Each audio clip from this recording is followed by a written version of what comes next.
What's up, Big Bear Nation? Welcome back to the homestead. I'm getting my lovin', so tell me if you want. Come here, babies!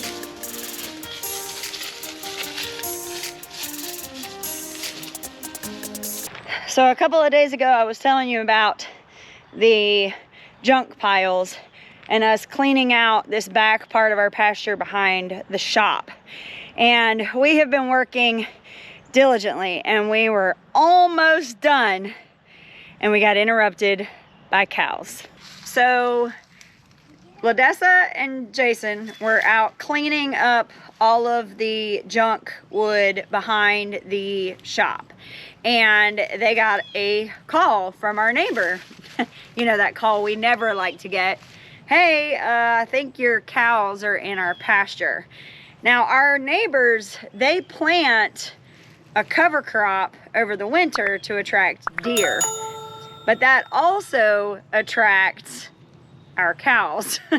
So if they find any hole in the fence, they are heading over for that winter crop.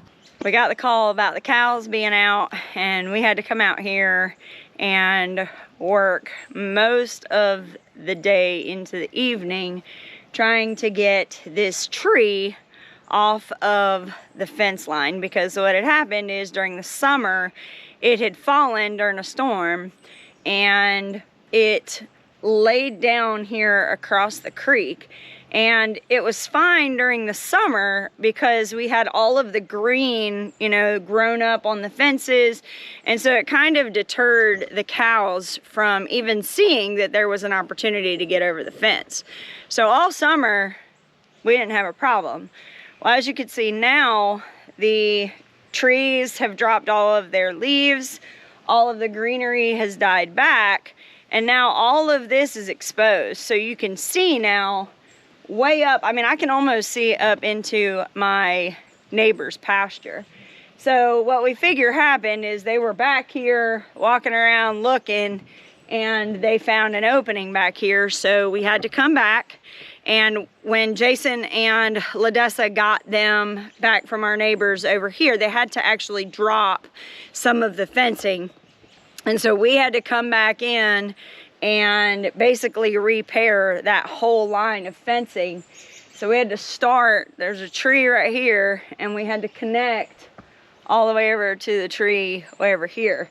But the big problem is that big stump right in the middle. We tried to use the law of physics and cut the tree to release a lot of the weight to see if it would kind of flop back up, and that didn't work.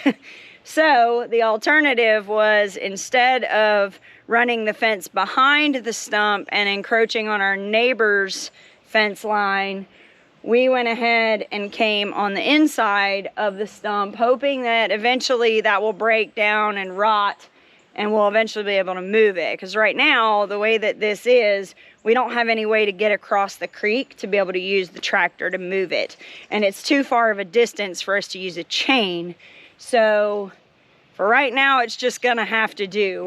We've got a really ugly fence line, but it's secure, and the cows haven't tested it, and everything's been good. This is the time of year, guys. It's cold, it gets wet, it gets freezing, and this is the time where your trees are gonna do a lot of snapping and cracking and popping and falling. So if you have any wind, if you have any frost, any snow, ice, and you have a fence line that your trees are a part of that fence line, you need to be checking every day to make sure that you haven't lost one of your posts from a tree. So keep that in mind this winter. But despite being interrupted by the cows, we still managed to get this entire area cleaned up.